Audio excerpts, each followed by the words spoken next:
Buenas tardes, vamos a transitar en esta clase número 7 un tema nuevo. O sea, dejamos ya de lado lo que tiene que ver con los accidentes en el adulto mayor más habituales y también los primeros auxilios. Y vamos a adentrarnos ahora un poco en aquellos conceptos que se relacionan con la vejez, con las enfermedades crónicas, cuál es la postura de la familia y, por supuesto, el duelo.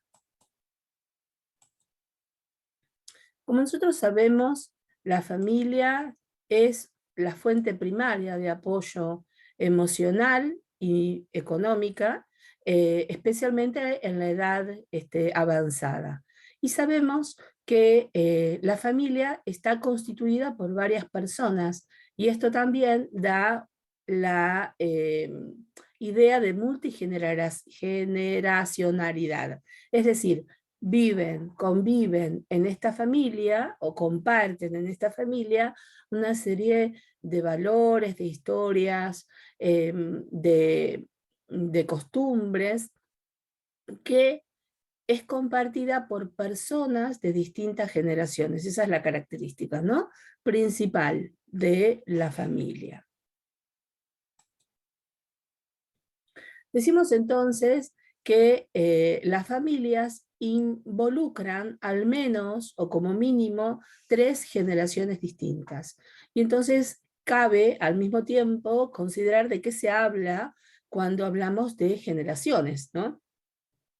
Decimos que toda persona se considera de una misma generación porque se toma como promedio de 20 a 30 años. Es decir, en ese periodo nacen y crecen, se convierten en adultos y comienzan a tener hijos. Y ahí entonces tendríamos el cambio de la generación. Es decir, que todas personas que nacen y viven más o menos al mismo tiempo es considerada colectivamente una generación. Vamos a ver un video donde nos habla de los tipos de familia, ¿no? La concepción inicial o la más antigua, hablábamos de familia y hablábamos de la familia eh, eh, típica, o sea, la familia de una mamá, un papá y 2 nenes, ¿no? Hasta ahí decíamos que esta era la familia tipo. Pero sabemos de que existen distintas formas de constituir familias, y no es que una esté mejor que la otra, es las situaciones en las cuales se van presentando las relaciones. Así que vamos a pasar un poquito por este tema. Existen distintos tipos de familia: nucleares, homoparentales, sin hijos, monoparentales, reconstituidas, extensas, adoptivas, de abuelos y de acogida. A continuación te explicamos sus características con detalle. Las características de las familias actuales de México, España, Colombia, Argentina u otros países de Latinoamérica son muy diferentes a las de hace 40 o 50 años, de igual forma que las familias de esa época eran muy diferentes a las de otros 40 o 50 años atrás. Y así sucesivamente hasta el origen de la humanidad. Es lo que podría definirse como la evolución de los modelos de familia. La familia es una unión de personas que comparten un proyecto vital de existencia que se desea duradero, en el que se generan fuertes sentimientos de pertenencia a dicho grupo. Existe un compromiso personal entre sus miembros y se establecen intensas relaciones de intimidad, reciprocidad y dependencia. Los elementos principales de la familia son los miembros del grupo: un hombre adulto, una mujer adulta, una pareja heterosexual u homosexual, los hijos de la pareja, etc. Los vínculos entre los miembros: biológicos, legales, afectivos. Las funciones de la familia.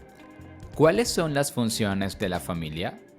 La función más importante de la familia es la socialización.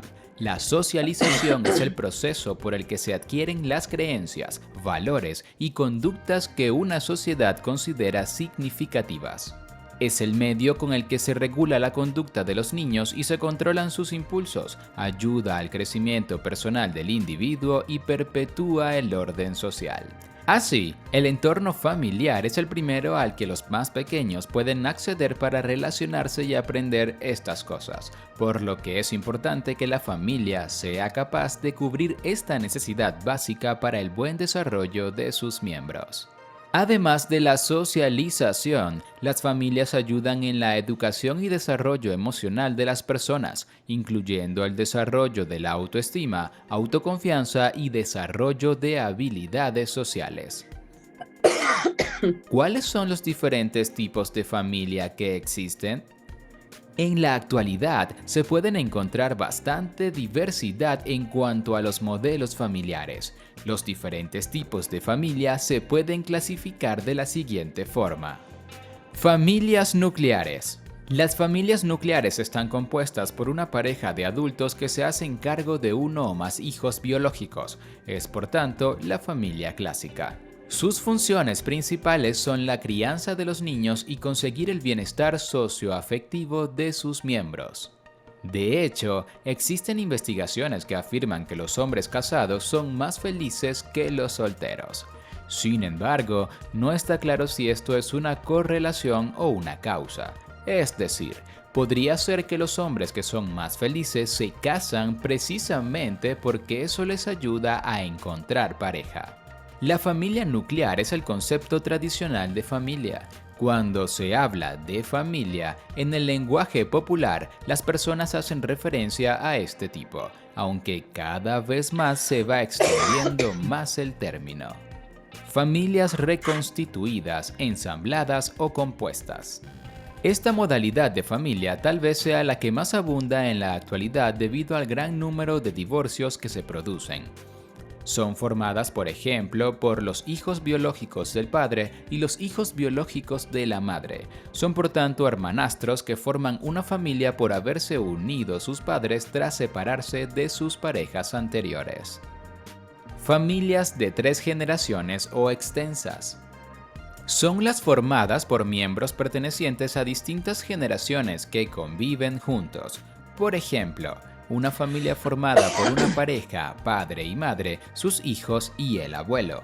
Esto es otro tipo tradicional de familia, más extendido en países con menos recursos económicos y en culturas con valores familiares en las que se valora más al grupo.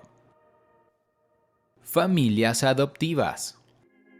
Una pareja o un adulto en solitario con uno o más hijos adoptados.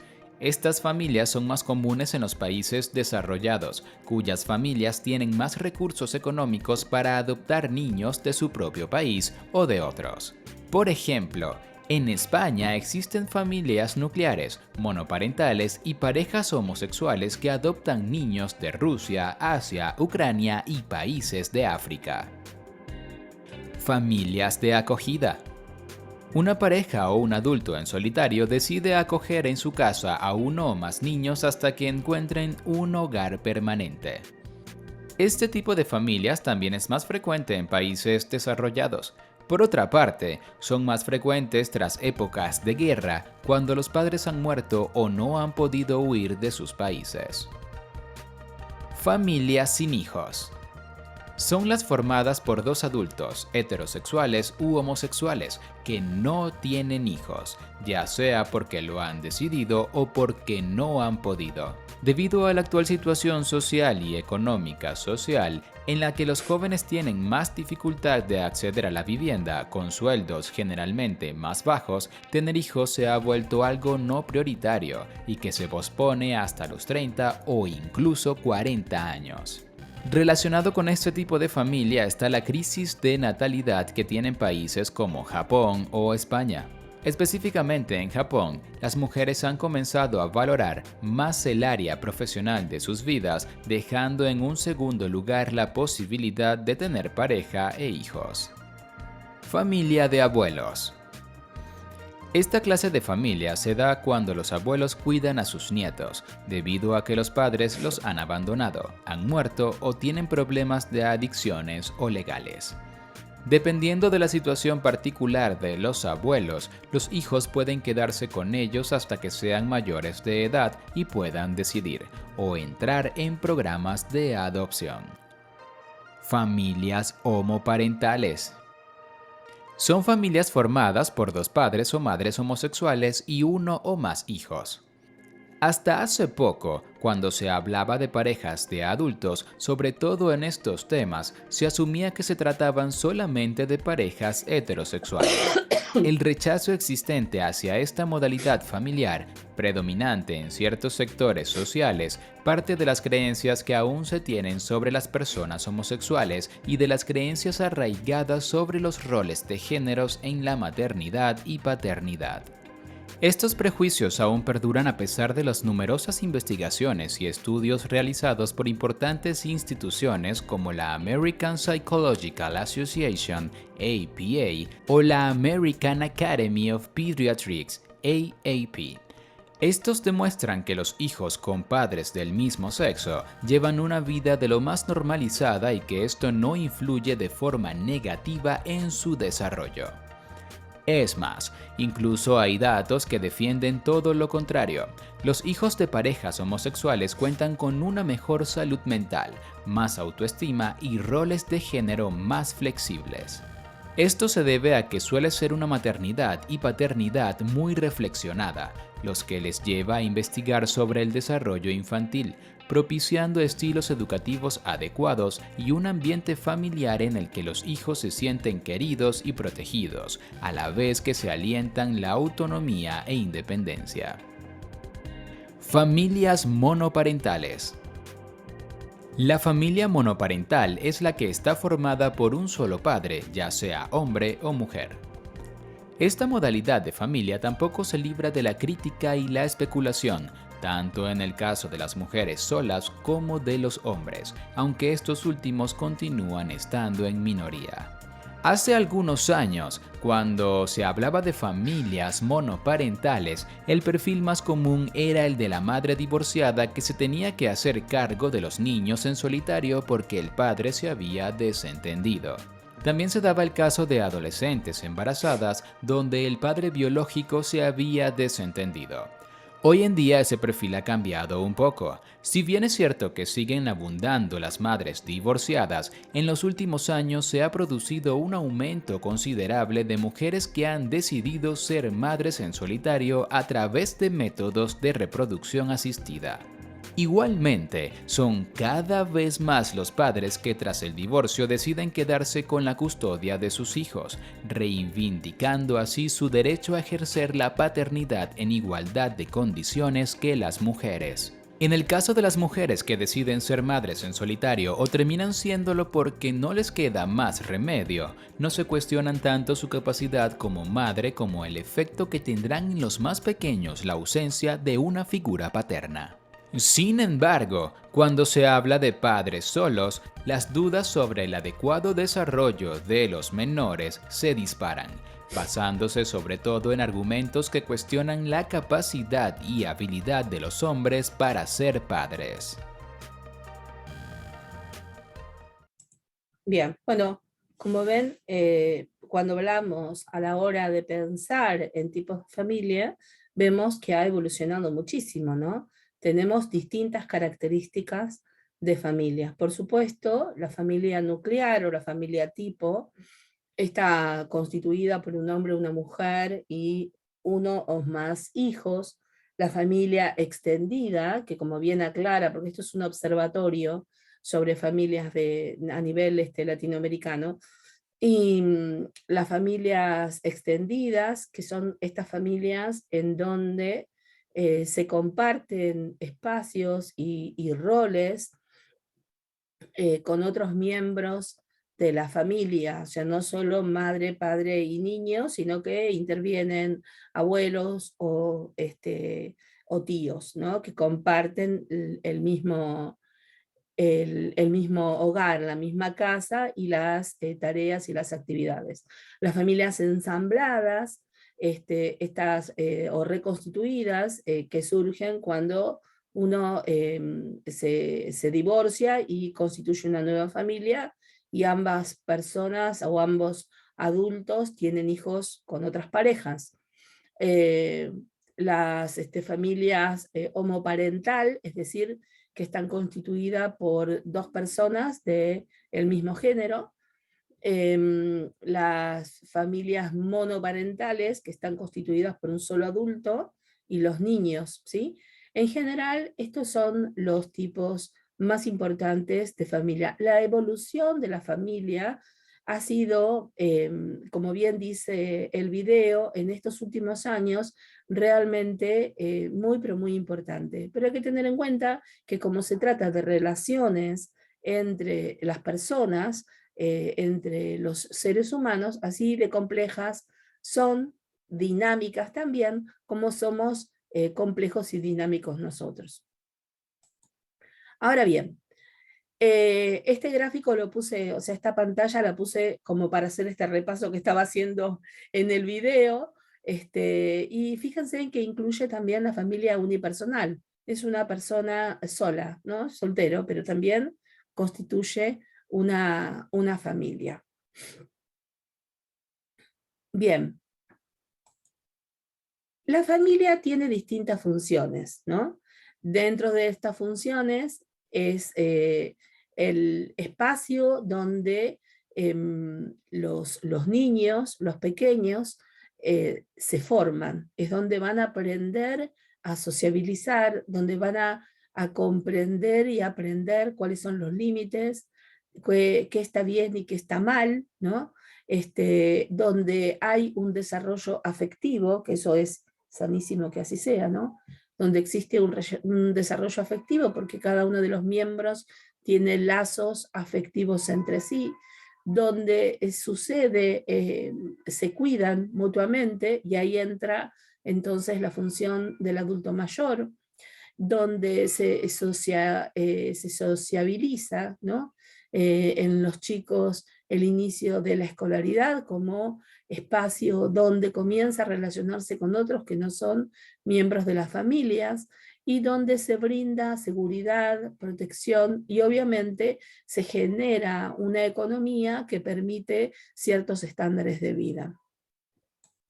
Es decir, que las familias se caracterizan porque existe un grupo de individuos de distintas edades, de distintas generaciones, que tienen roles específicos, cada uno tiene una tarea específica dentro del grupo, es decir, será el que le toca el rol de madre, de padre, el que le toca el rol de hijo, el que le toca el rol de abuelo o de tía, cada uno tiene un papel específico para funcionar, están ligadas por un compromiso, cada uno asume ese compromiso con responsabilidad. El afecto es un factor muy importante y es absolutamente sano que se diga, ¿no? Que se manifieste el amor por sobre todas las cosas, donde existe una manera de comunicarse. No estamos pensando si la manera es la más acertada o no, pero sí existe una modalidad y una forma de comunicación entre los miembros de la familia, donde hay un objetivo en común, ¿no? Los que somos padres tenemos como objetivo ayudar en el fortalecimiento, el crecimiento y el desarrollo de nuestros niños, donde se aceptan las individualidades, porque cada uno es distinto al otro, y se trata de eso, de aceptarse como es, donde el perdón es una, eh, una sana costumbre, ¿no? Donde si alguno de los miembros de la familia comete una falta contra el otro, se perdona. O sea, hay que encontrar la manera de salir adelante y de solucionar ese problema y los conflictos, ¿no? Y donde también se comparte el tiempo ocioso, no solamente el tiempo de trabajo y de obligaciones, y da espacio a la diversión. Son características que las familias deben tener. Poder pasar por estos ítems es importante, se conviva o no. Bien, dijimos entonces que en las familias hay existen distintos roles. Y estos roles también están determinados por una cuestión que es muy importante que tiene que ver con las generaciones, ¿no? Y dijimos que cuando hablamos de generaciones, estamos hablando principalmente de personas que han desarrollado su vida y que comienzan a tener hijos. Y a partir de ahí, entonces empezamos a nombrar que son generaciones diferentes. Así, desde mediados del siglo pasado, comenzó a categorizarse justamente por la evolución tecnológica, social, de comunicación que hemos tenido, se han dado y se han manifestado características distintas en diferentes grupos de generaciones. Así, por ejemplo, los nacidos en la post-Segunda Guerra Mundial, de 1945 a 1964, se conocen como la generación de los baby boomers, ¿no? O sea, ¿por qué? Porque dice que son los que nacieron en este periodo son los de una generación del boom, o sea, una generación que estalló de una manera diferente, con valores distintos a los que se venía teniendo, a los que se lideraban, ¿no? A mayor reclamo por los derechos humanos, mayor concientización de la necesidad de generar, por ejemplo, surge la Organización Mundial de la Salud, surgen los crímenes de guerra, como los crímenes los juicios que se llevaron adelante luego de la Segunda Guerra Mundial, ¿no? Hablando de actos inhumanos. Y hay toda una manera de ver a la sociedad y de ver a las familias diferente. Además, hay un avance muy importante de la cuestión tecnológica. Y junto con esto hay un aumento de la tasa de natalidad, ¿sí? Hay que tener en cuenta que la Segunda Guerra Mundial en 1945 finaliza, y que durante ese periodo de 1939 a 1945 hubo una gran mortandad, ¿no? Porque fue realmente muy impactante. Luego, a partir de 1965 hasta 1981, se conoce con el nombre de la generación X, ¿sí? Este grupo o esta generación era la que tiene una situación bastante problemática, porque se relaciona con la reconstrucción, con también algunas situaciones de guerra, con el aumento de las empresas y del capitalismo, y también con el avance de algunos derechos de los trabajadores, pero hay que tener en cuenta que hay mucho individualismo, menos idea o menos conciencia de comunidad, más individualismo, y hay como característica una adicción al trabajo. La generación Z o post-milenial es la de las personas que nacen luego de 1995, ¿no? O sea, son estos mayores que en general están ampliamente con participación de la tecnología, ¿no? Con Internet, que es otra manera de conducirse. Y después tenemos el grupo de los nativos digitales. A ver, vamos de vuelta post-millennium.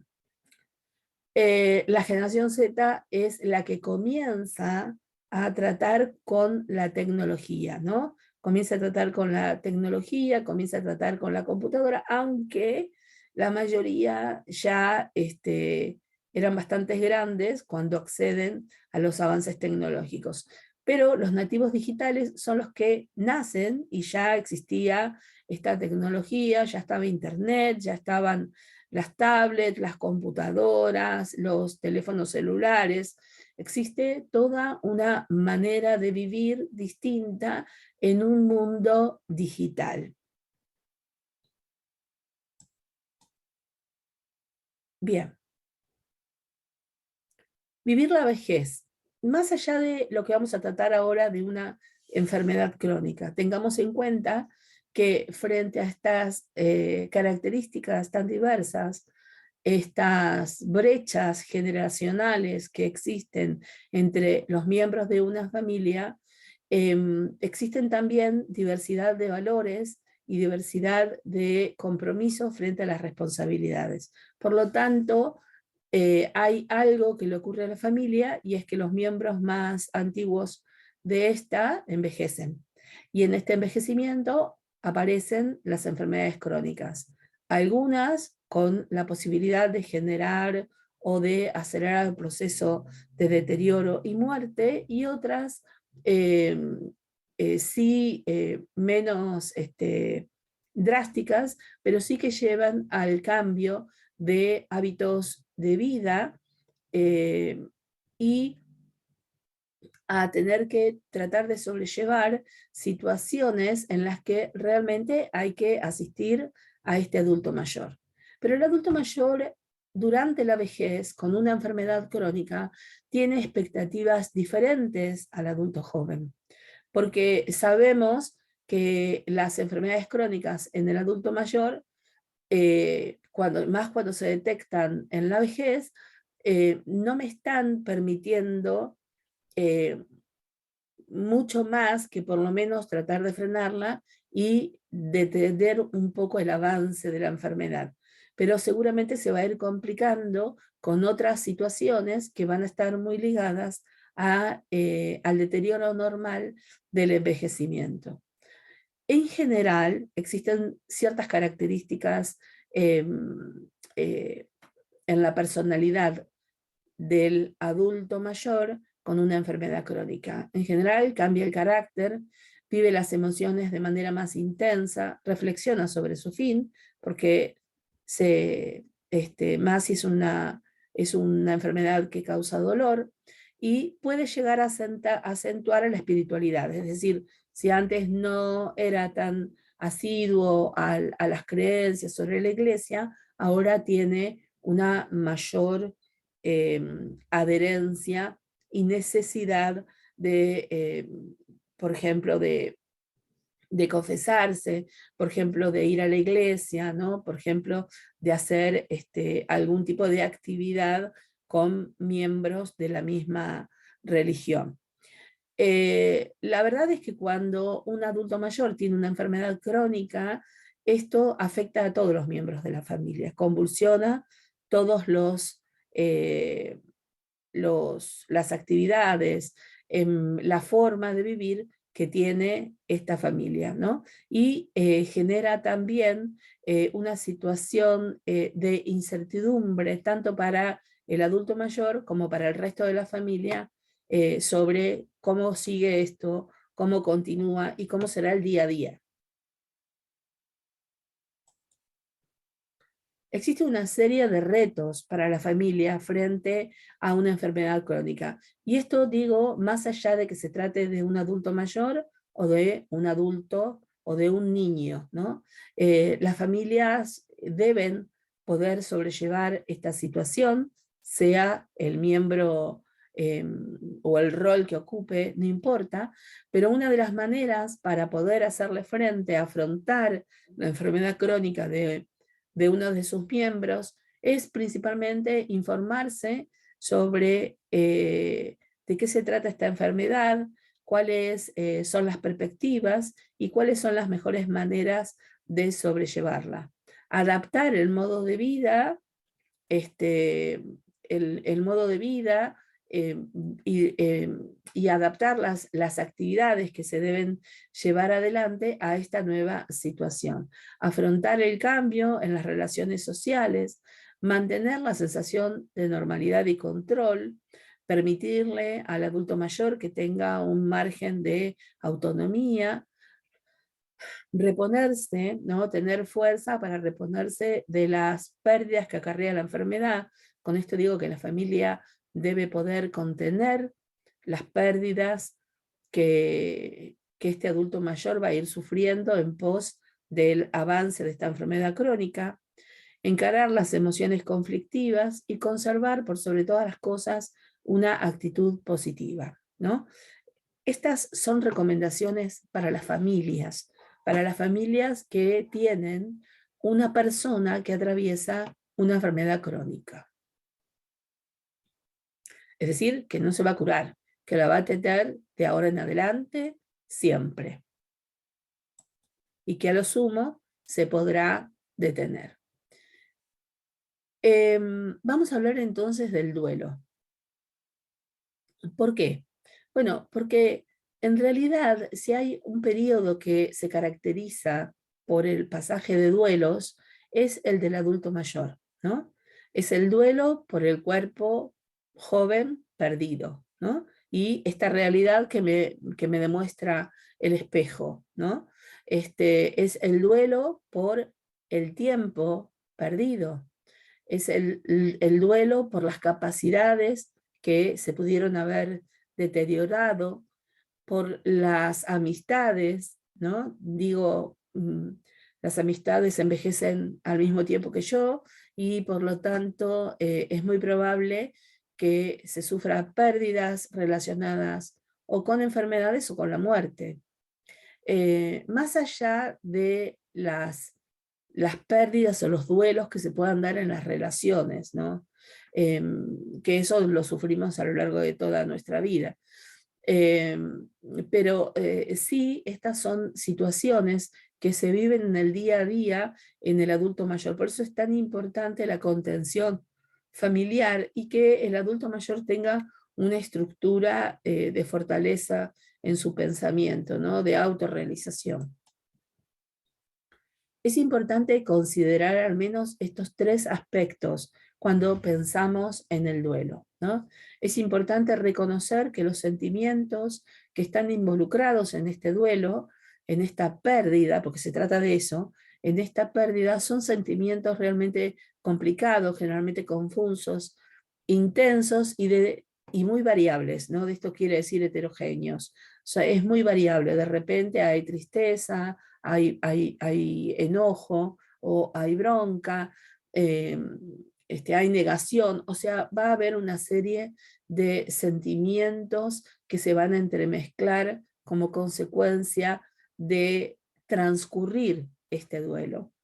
También es importante que se tenga en cuenta que existen ciertos ritos que son fundamentales y que se requiere de la compañía de afectos, en la compañía de otras personas, ¿no? Como por ejemplo, frente a la pérdida de un ser querido, el hecho de ir al cementerio, de llevarle flores, o sea, son situaciones que tienen que ver con lo ritual, que tienen que ver con esto que que lo hacen sentir mucho mejor y que es muy importante que se puedan realizar. Por el otro lado, la verdad es que siempre el duelo se va a superar de la mejor manera, de la manera más sana, cuando se tiene redes de apoyo, ¿no? Cuando se tiene apoyo y se tiene compañía, pero no la compañía que esté juzgando, sino una compañía que sea terapéutica, una compañía que sea capaz de escuchar y de colaborar en este proceso. Bueno, vamos a ver un video que nos habla sobre los duelos en la vejez. A ver si volvamos a revisar. Está todo ok. Y ahí vamos.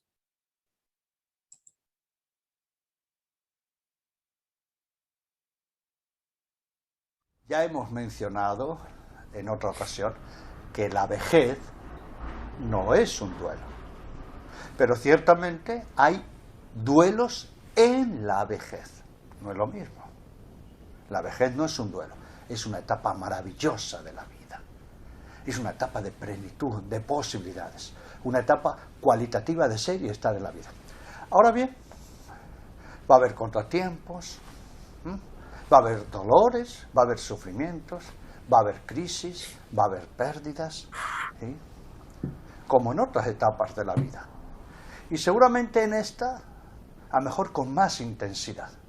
es propio de la vejez. No se puede concebir una vejez, como cualquier otra etapa, reitero, sin pérdidas, sin dolor, sin sufrimiento. Pero es aquí donde nos tenemos que preparar para encarar estos duelos. O yo domino el sufrimiento, la crisis, o la crisis me domina a mí. Y la vida es un balance de pérdidas y adquisiciones. Reitero, saquémonos de la mente y del corazón de que la vejez es pérdidas y pérdidas, en absoluto. La vejez es adquirir también, es recibir, es ganar experiencia, es ganar cosmovisión, es ganar serenidad, es vivir la felicidad de otra manera, los encuentros. ¿Cómo podemos manejar los duelos en la vejez? Trabajando tres aspectos. Primero, la comunidad, los vínculos. No podemos permitirnos el lujo de que pasen los años y tener menos contactos. Hacernos autistas, reducirnos en nuestro trabajo, en nuestros amigos, en nuestra casa. No, tenemos que cultivar los vínculos, vínculos estables, vínculos sólidos, contactos hechos con mucho tacto. Lo segundo, comunidad lo primero. Segundo, el diálogo, la palabra. Diálogo viene de logos, palabra y ida y vuelta. Tenemos que cultivar el don maravilloso del diálogo. Hablar y escuchar, participar. ¿Saben cómo aumentan los dolores, los sufrimientos, las crisis, las soledades? Cuando nos hacemos autistas del diálogo. Tenemos que ser personas de la palabra. El único animal que habla en la naturaleza y escucha es la persona, el hombre y la mujer. Contactos, palabra, diálogo, dar y recibir. Si yo considero la vejez como una etapa donde solamente doy, me entrego, pero no soy humilde y generoso para recibir, me voy a empobrecer. Y si considero que ya tengo hecho todo y voy tirando en la vida, la vejez no es para vegetar.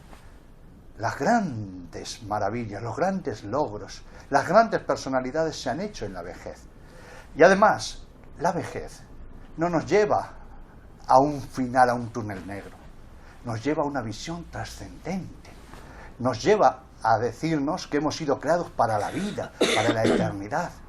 La vejez es como un vaso de agua. Se va llenando para que otros puedan beber, saciar su sed. ¿Y qué es el final de la vejez? ¿Qué es la muerte? La gota que rebasa, porque el proyecto está hecho. La vejez se culmina con la muerte, no como un final trágico, sino como la puerta a lo más maravilloso, la vida eterna, la vida en plenitud. Cultivemos los duelos en la vejez, pero con un optimismo, porque la vejez es posibilidad.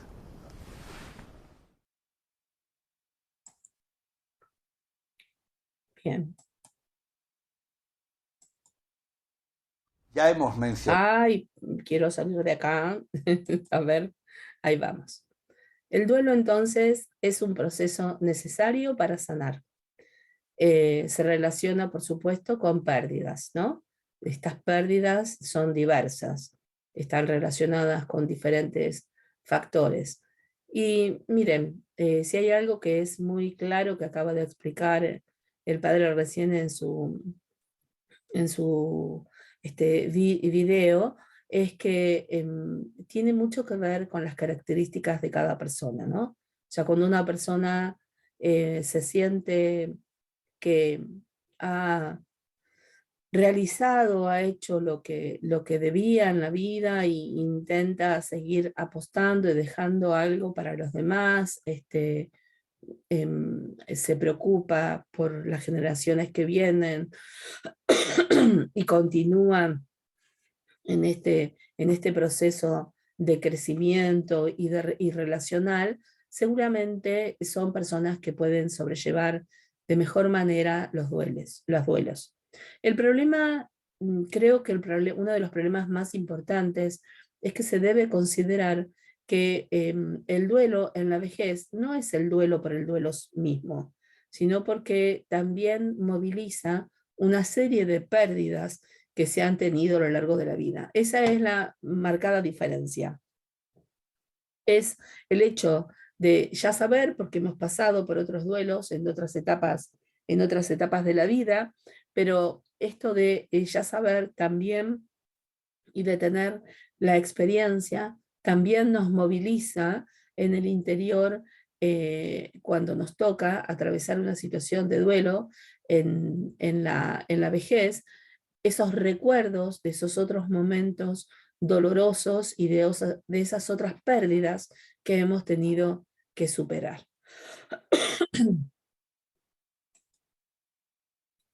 El duelo pasa por diferentes etapas. Todo duelo pasa por distintas etapas. Y lo sano es reconocer que la aceptación de esa pérdida y la resignación de que es lo que hay y no se puede cambiar, tiene distintas manifestaciones. ¿Y por qué esto es importante? Bueno, porque probablemente tanto la familia como la persona que está cuidando a este adulto mayor que está atravesando una situación de duelo lo tome como algo personal, pero en realidad no es personal. No se trata ni del miembro de la familia ni del cuidador. Se trata de que son distintas maneras o distintas fases que son normales, que debemos transcurrir para poder llegar a la última etapa, que es la etapa de la aceptación de esa pérdida, ¿no? Y del recuerdo amoroso de esa persona con la que nos estábamos relacionando. Bueno, vamos a ver el video. El duelo es un proceso que enfrentamos ante la pérdida, ante el dolor, ante el sufrimiento, que tarde o temprano todos en algún momento de nuestra vida vamos a experimentar. Elizabeth Kubler-Ross menciona 5 etapas para vivir en este proceso de duelo y de pérdida. La primera es la negación. La segunda es el enojo o la ira. La tercera es el regateo o la negociación. La cuarta viene siendo la depresión y la quinta finalmente es la aceptación a dicha pérdida. Vamos a ver un poquito más acerca de cada una de estas etapas. Número 1, la negación. La negación es rechazar la realidad de la situación. Es un mecanismo de defensa. Se niega en el momento en que la noticia de la pérdida impacta sobre nosotros. La persona no está preparada para soportar todo ese dolor y por ello se niega. El sentimiento de no poder volver a ver o estar junto al ser querido hace que se encuentre en un estado de incredulidad. La segunda etapa, la ira o el enojo. Cuando negar la pérdida ya no es posible, aparecen sentimientos de ira, enojo, envidia y resentimiento. ¿Por qué a mí?, pregunta la persona que está en el duelo, pero aunque parezca una pregunta, es más bien un grito de desesperación y de dolor, al que debemos responder con paciencia y amor. La tercera etapa, la negociación o regateo. Esta etapa se puede dar antes de la pérdida. Se buscan opciones para evitar el dolor. Se puede negociar con Dios, se hacen promesas, se compromete a hacer cambios en su vida para que no ocurra lo que tanto teme. La palabra desesperación significa pérdida de esperanza. El negociar es una batalla entre la esperanza y la desesperación. La cuarta etapa es la depresión. Es la etapa donde los sentimientos de tristeza, vacío y miedo ante la situación invaden a la persona. La depresión se refiere a un empeoramiento del estado de ánimo. Se refleja en desgano, falta de apetito, llanto, trastornos del sueño, pérdida de interés en las relaciones con los demás, ausencia de sonrisa, etc. Y finalmente, la quinta etapa, la aceptación. La aceptación no es un periodo de gozo, es simplemente reconocer lo que ha pasado. Poder despedirse serenamente entregando a ese ser querido con tranquilidad. se comienza a aceptar esa pérdida, comprendiéndola y entendiéndola como parte de la vida. Espero que les sirva este video y que les ayude a reflexionar un poco más acerca de estos temas. Hasta la próxima. Bueno, como nos marca las etapas del duelo, El sí, es que duelo uno es un proceso que lo puede pensar internamente a estas etapas, ¿no? Digo, existen diferentes, somos adultos, o sea que en algún momento de nuestra existencia nos ha tocado pasar por una situación de pérdida, por una situación del duelo, ¿no? Y cuando uno lo piensa y lo analiza, es absolutamente claro y muy característico. Bueno, vamos a ver el duelo en los abuelos. Es muy cortito.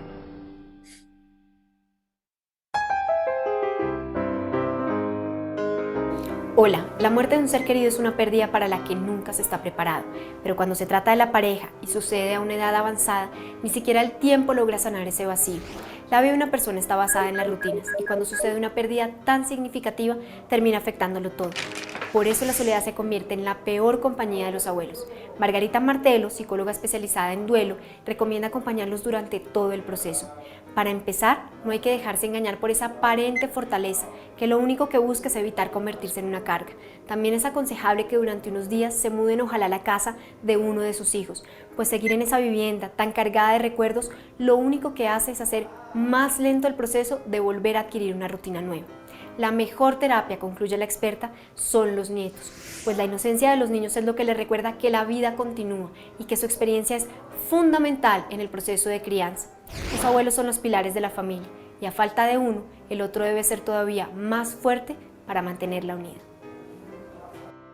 Bien, bueno, miren, justamente pensando en esto, en Japón hace unos cuantos años se llevó adelante como primera parte una experiencia que fue llevar a chicos a estas instituciones de adultos mayores, ¿no?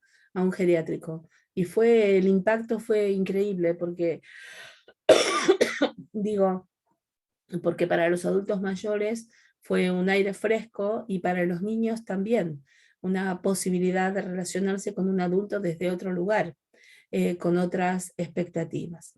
Bueno, hasta acá entonces hemos llevado adelante esta clase número 7, que habló un poco de cuáles son las características de, de las familias, de qué se tratan estos de las familias, de qué se trata cuando nosotros hablamos que están integradas por personas de distintas generaciones, caracterizar por lo menos un poco las distintas etapas generacionales, también pensar en cuáles son las funciones de la familia y cuáles son las características que las relacionan, una actualización en cuanto a los tipos de familia en los cuales vivimos actualmente y llevar adelante o tratar de comprender qué es el duelo y cuáles son las distintas fases o etapas del duelo. Bueno, hasta acá entonces hemos concluido y vamos a seguir trabajando con el tema. Muchas gracias.